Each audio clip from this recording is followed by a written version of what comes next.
Maiteyo pa pemuaram, boihara, irunguera, yantore pe poramba, peneco por este, oreja hina temimbo cuera tumo cuija, costiaro lloro muesaca, jaro hechauca hamua pm orembia po, filosofía, antropología, rejegua, cuatro pute peningoroina, peneinu Marlene Jara, Hugo Quintana, Romina Lagraña, Rocío Blanco, Noelia Riola, Diego Martínez, Iván Gómez, Oñeva pm hina peneinu Blas Rojas. Y gato hangua lo muñepuruma correr envia por rechaucaja lo llevo ese primero el corazón butete güey pellezaresco a pella pues acá hangua oreje gato hangua peñe muarandu ve con baero güero a los rechaucado pm upe barán cuanga ñajenduta peteñe puru tembia por ejegua a evagina introducción. Resulta una tarea apasionante y a la vez muy audaz la de intentar presentar el saber filosófico. En ese intento de exponer la experiencia filosófica en el ámbito del saber y del conocimiento, este trabajo pretende presentar de manera expositiva y descriptiva uno de los temas más complejos y de mayor alcance en la discusión humana y en la filosofía, como lo es la antropología filosófica. En ese sentido, este trabajo plantea dos bloques o partes definidas con informaciones importantes y resaltantes sobre dichos temas. Por ello es que esperamos que esta información les sea de utilidad y de esa manera puedan afianzar y ampliar más su conocimiento sobre dicho tema. Maite llegó para ver pemuana, se ha peneinu Blas Rojas, aco angañeta pm michimico envia por ejegua. Buenos días otra vez para todos, mi nombre es Blas Rojas. A continuación les voy a estar hablando sobre el primer tema de este trabajo de investigación, que es sobre la filosofía y la antropología. Estos dos conceptos o temas que ya fuimos viendo en la clase anterior justamente trata sobre los conceptos normales sobre la filosofía y la antropología.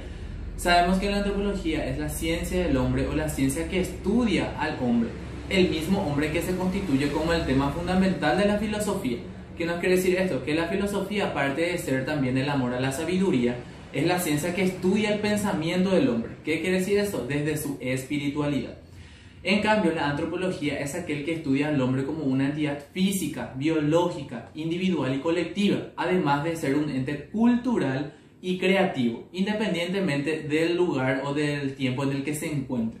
Es importante destacar que este individuo de ayer, hoy y siempre, como lo es el hombre, que filosofa, genera y regenera la cultura, también es un ente biológico. ¿Qué quiere decir eso? Que tiene un cuerpo, que contiene una biología, un sistema que viene ya de generación en generación. Y estos siempre están sujetos a leyes de acuerdo al lugar en el que se encuentran. Y también a la naturaleza o al espacio, como puede ser el calor, el frío, la altura al nivel del mar. También tenemos la polución ambiental, etcétera, y cualquier otros entes que puedan llegar a afectar el ambiente biológico del hombre. Por eso es muy importante conocer estos dos conceptos, tanto la filosofía como la antropología, porque ambas ciencias son muy importantes y por sobre todo se complementan en una ciencia denominada también la antropología filosófica, que también es una rama que se dedica a estudiar la filosofía. Ahora entramos en lo que sería la antropología dualista de Platón y Descartes. ¿Quién es Platón y quién es Descartes? Alguna vez en nuestra remota vida nos hemos preguntado quiénes son estas personas. Vamos a empezar por Platón. Platón es un filósofo griego que había nacido entre los años 428 y 347 a.C. Efectivamente era un filósofo muy renombrado de su época y que hasta hoy día todavía recorren sus pensamientos filosóficos. Su nombre real no era Platón, sino Aristócles. ¿Y de dónde proviene Platón? Se preguntarán. Bueno, Platón era justamente reconocido por su espalda plana y amplia. De allí que sus compañeros le llamaban Platón y de ahí quedó su nombre a Platón, ¿verdad? Entre uno de sus pensamientos filosóficos más importantes está el de el amor platónico y también el del mundo de las ideas, que vamos a estar viendo también seguidamente. René Descartes era también un filósofo y matemático francés que había nacido en el año 1595 a 1650. Es reconocido como el padre de la antropología moderna o también conocido como la antropología contemporánea. Y entre uno de sus pensamientos filosóficos más importantes tenemos el de primero pienso y luego existo, que también vamos a estar tratando en el siguiente tema. La antropología dualista, que proviene de dual, dual proviene de dos. Estos filósofos, tanto Platón como Descartes, justamente coinciden en lo que sería la concepción primogénita del hombre, que habla justamente de la composición dual. ¿Qué significa composición dual? Cuerpo y alma. De ahí es que quiero que ahora se ponga la imagen de un hombre, de una persona. Ese hombre, según Platón y Descartes, está compuesto por dos realidades diferentes pero entrelazadas entre sí, que es el cuerpo y el alma. Tanto Platón como Descartes decían que el hombre está compuesto de un cuerpo y que el cuerpo es algo material, algo mortal, algo mutable. ¿Qué significa mutable? Que le puede llegar a pasar algo. Hoy yo puedo estar completo, el día de mañana me pueden amputar un brazo, me pueden amputar una pierna, me puedo quedar sin un ojo, etcétera, ¿verdad? Eso significa mutable y por sobre todo sensible, que se puede tocar, que se puede ver y se puede palpar. Y que la misma es inferior al alma. ¿Y qué es justamente el alma? El alma es lo inmortal, lo invisible, lo que no se puede llegar a ver. Justamente es la esencia del ser humano y por sobre todo es lo ideal, lo real, ¿verdad? Y ambos coinciden en que el alma es superior al cuerpo, pero justamente hay una diferencia en sus teorías en la causa del por qué justamente el alma es superior al cuerpo. Y eso es lo que vamos a estar ahondando un poquitito en este tema de la antropología dual, ¿verdad? Vamos a comenzar por Platón. Platón decía que el cuerpo justamente es una cárcel para el alma. El alma viene de un mundo llamado el mundo de las ideas o el mundo real, que justamente está en el reino celestial o en el mundo de los dioses. Por alguna u otra manera el alma fue desterrada o cayó a la tierra o al mundo de las cosas o al mundo imperfecto también, como lo denominaba, ¿verdad?, Platón, en un barco. Vamos a poner el ejemplo también del barco denominado el cuerpo. ¿Qué pasa? El cuerpo limita las capacidades del alma. Es allí que podemos poner que el cuerpo no permite que el alma descubra y vea la luz de la verdad. Y ahí vamos a dar un ejemplo muy importante para que puedan comprender esta parte, en donde unos hombres están en una caverna. En este caso, un hombre está en una caverna, la caverna sería el cuerpo, y afuera está la luz. La caverna no permite que el cuerpo salga a luz, que el hombre, salga a luz. ¿Por qué? Porque a través de las sombras que llegan de afuera le da miedo. Cuando el hombre sale a la luz, ya es imposible que regrese a la caverna. Y es eso lo que busca justamente el alma, según Platón. Buscar su purificación, ver la luz para dejar atrás el cuerpo. El cuerpo es solamente una materia superficial para el alma. Y un ejemplo también que suele poner Platón es la del barco, que el barco es nuestro cuerpo y el alma es el hombre que guía esa barca. Si se llega a tirar el alma, el hombre, de la barca, muere. Por ello es que justamente el alma busca su constante purificación para regresar al reino de las ideas, ha de revelarse. De ahí viene el ascetismo, de lo que cree Platón, que es justamente el de liberarse del cuerpo para volver al mundo de las ideas. Por ello es que Platón dice de que tanto el cuerpo y el alma son diferentes, pero se necesitan entre sí. El alma es mayor, pero el cuerpo le sirve también al alma para buscar. Si no encuentra su purificación en ese cuerpo, se vuelve a reencarnar en el siguiente, porque el cuerpo muere, es materia y desaparece de este mundo, se entierra, pero el alma permanece. En cambio, Descartes es aquel que nos dice justamente, no lo contrario, pero sí una teoría diferente a la de Platón. Dice justamente que el cuerpo sigue leyes de la mecánica y de la física, y el alma no. El alma no tiene límites y no tiene normas que le rigen. Por ende, el alma es libre, el cuerpo no. Por ello es que justamente Descartes también anuncia en una de las partes este yo, es decir, el alma por la cual yo soy lo que soy, es enteramente distinta al cuerpo y hasta más fácil de conocer que este. Y aunque el cuerpo no fuese, el alma no dejaría de ser cuanto es. Con esto Descartes nos quiere decir que el cuerpo es independiente al alma. Los dos están en un vaso, pero no se pueden mezclar. Son recíprocamente diferentes. Entonces el alma es independiente, puede llegar a trascender sin necesidad de un cuerpo, pero el cuerpo trabaja de una manera física dependiendo de lo natural. Independientemente de las ideologías que podamos llegar a tener nosotros, ¿verdad? En una parte también Descartes plantea de que hoy día la gente llega a decir de que el hombre está compuesto por cuerpo y alma, y cuando el cuerpo muere se entierra, pero el alma permanece. Según Descartes, esta teoría no es necesariamente cristiana, sino es platónica y Descartes, o sea, cartesiano. Y dice que según el Evangelio, el nuevo Evangelio de Jesucristo, donde habla sobre la resurrección, dice que no solamente resucita el alma, sino todo el cuerpo en sí.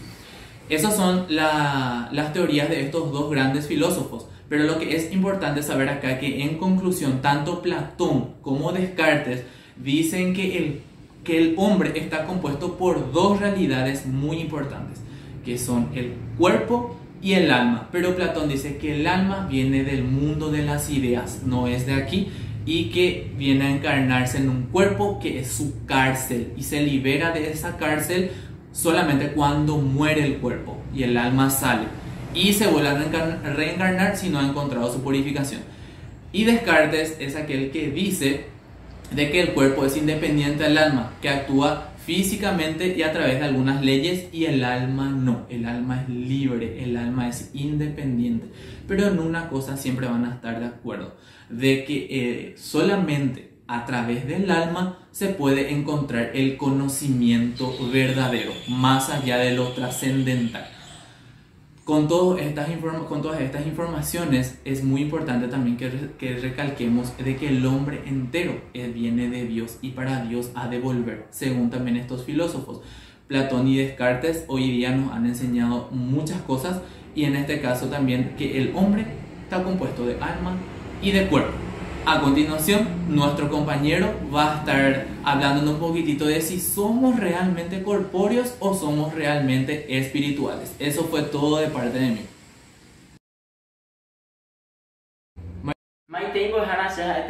Diego Martínez, somos realmente corpóreos. El hombre es un ser material, es un objeto, pertenecemos al mundo visible. Por ser corpóreos estamos sometidos a las mismísimas condiciones de la materia. Somos objetos visibles, somos espacio y estamos sometidos a las leyes físicas y biológicas al mismo tiempo que los animales y las plantas. Desde el punto de vista corporal, el hombre es un ser en este mundo.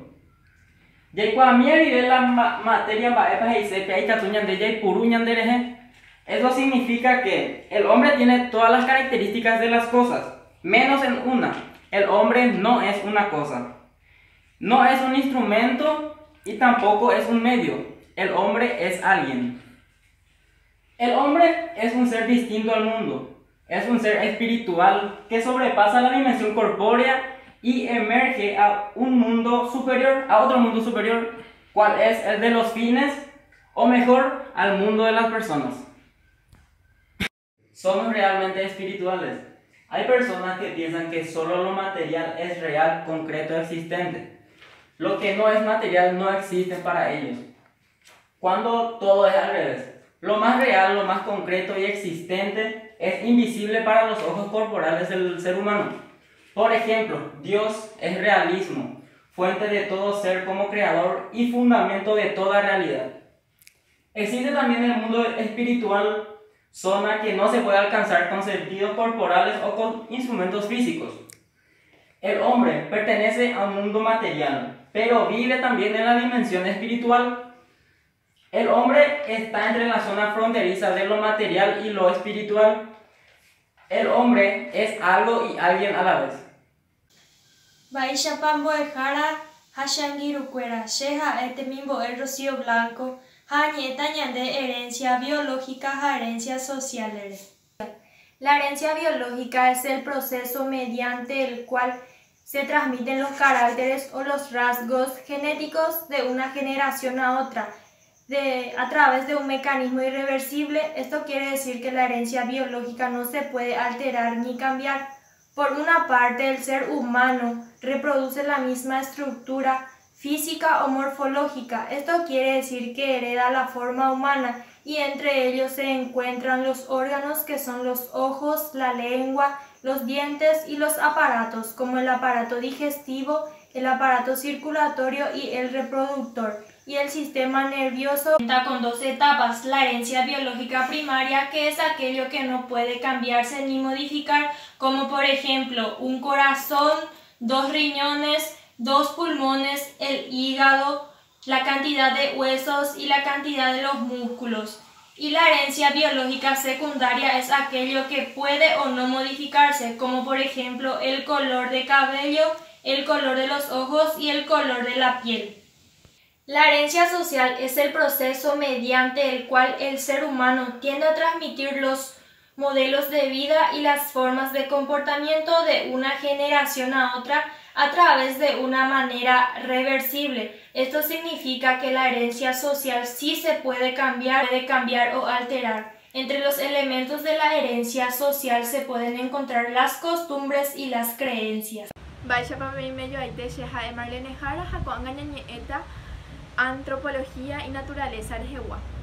Viendo un poco la actualidad podemos observar, ¿verdad?, que existen espacios naturales que están disminuyendo, la tala de árboles, la deforestación ha aumentado, la tasa de extinción de animales y plantas se está acelerando y todas estas pérdidas es el resultado de la acción humana y constituye una amenaza directa contra el bienestar de las personas. ¿Qué podemos hacer para reorganizar nuestra vida, para cambiar nuestros hábitos? Viendo la parte tecnológica, lo social y mismo empezando por nuestras casas, por nosotros mismos. Yo siempre pongo el ejemplo de nuestros abuelitos que anteriormente llevaban sus propias bolsas para poder traer sus mercaderías del súper. Y esas son, por ejemplo, cosas pequeñas que pueden y aportan para la protección de nuestro hogar, que es la naturaleza. El hombre, que es el objeto de estudio de la antropología, es el administrador de la naturaleza. Por ende, la antropología se interesa por el bienestar de las personas, el equilibrio de sus reinos y el uso racional de los elementos. Viendo un poco lo relacionado entre lo cultural y lo natural, podemos definir entonces de la siguiente manera la naturaleza, que es todo aquello, el conjunto, la forma, la disposición de todas las cosas que existen en el universo, no influenciadas por el hombre. Por otra parte, nos encontramos que el hombre, en su afán de creatividad y recreatividad de las cosas manifestado en la cultura, que podemos definir también básicamente como todo aquello realizado por el hombre. ¿Y qué tiene que ver esto, verdad? Que el hombre, para poder realizar una silla, una mesa, necesita de materia prima, que es la madera de los árboles. Entonces entrecruzan sus ideas y sus principios para poder realizar un objeto. Lo malo de todo esto es que lo cultural está abarcando gran parte del perímetro de lo natural. ¿Qué significa esto? Que vemos más casas que árboles, en donde existían campos, ahora vemos grandes edificios, y todo esto en el afán del hombre de su evolución y creatividad, que no planificó de manera equilibrada su vida, su desarrollo para poder subsistir, pero siendo más optimistas y teniendo fe, ¿verdad?, que podemos cambiar todavía nuestros hábitos, nuestro chip, para poder hacer una planificación equilibrada, para poder ayudar y contribuir para el sostenimiento de nuestro hogar, que es la naturaleza. Ahora entonces paso mi voz a mi compañero Hugo Quintana, que nos estará hablando de la antropología contemporánea. Muchas gracias.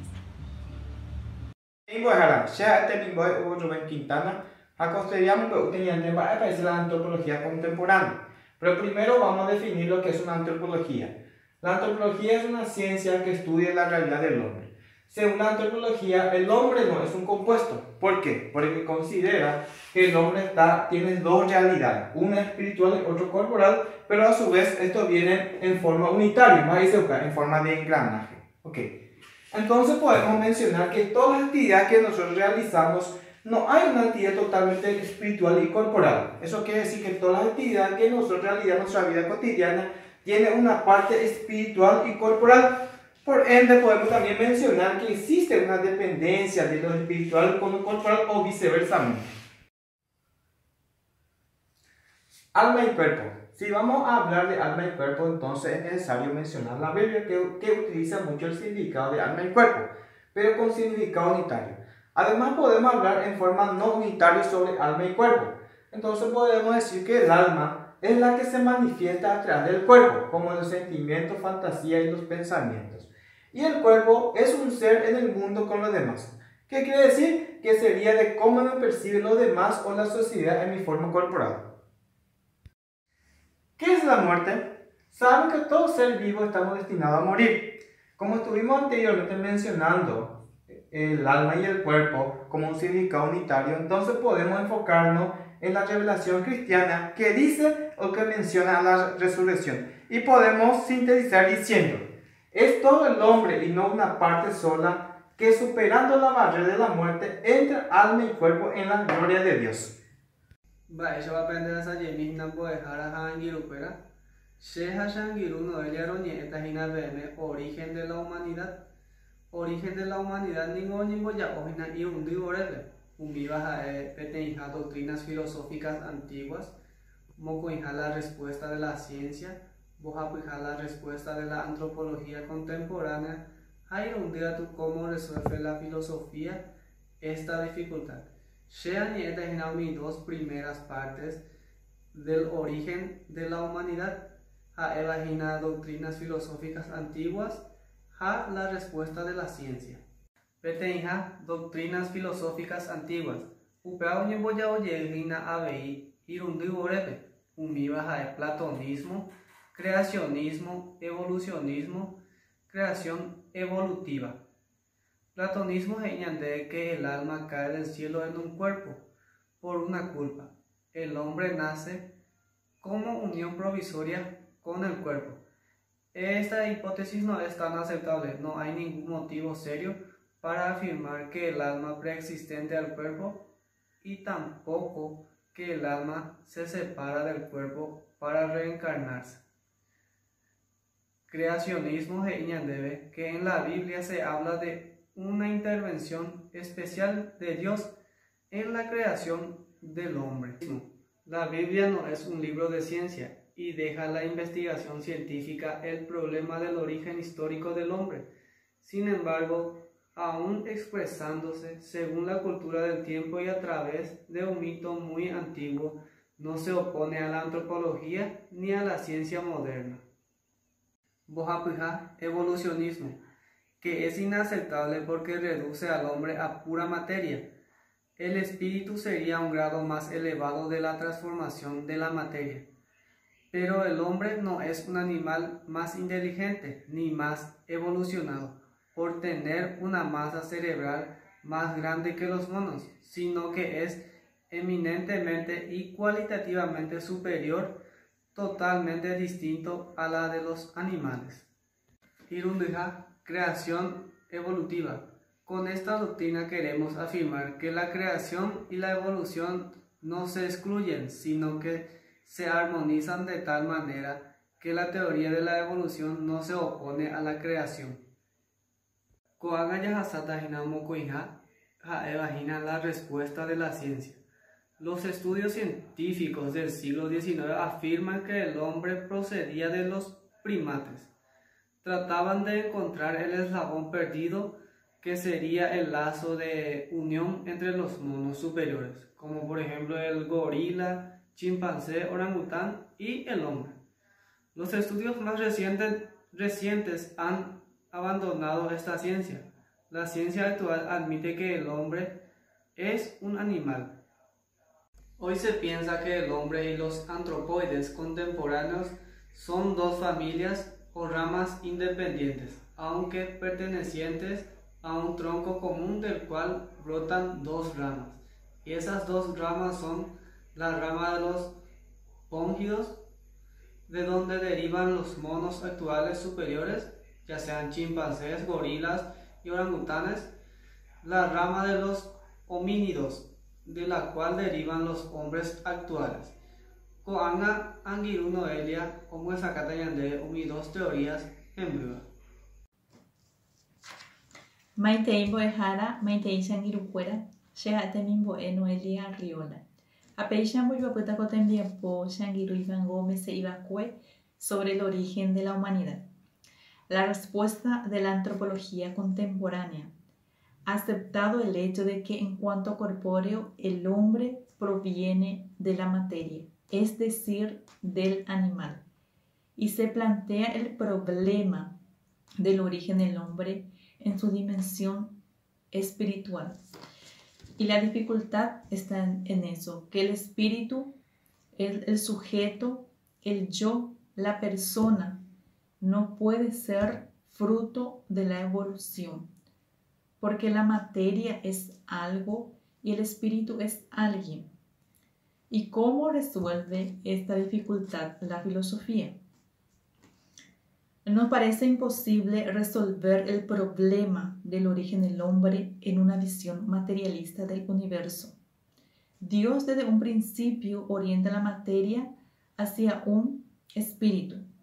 No podemos decir que la evolución prepara el cuerpo y Dios infunde el espíritu, sino que ambos están en el origen de todo el hombre, porque el hombre es una unidad, no está compuesta de dos partes. Para crear este hombre actúan causas. La causa primera, que es Dios, y la causa segunda, la materia. Auye. Baesha Papendecoe, Cecerera Romina Lagraña, Jañeta PM, origen de cada hombre de Jehová.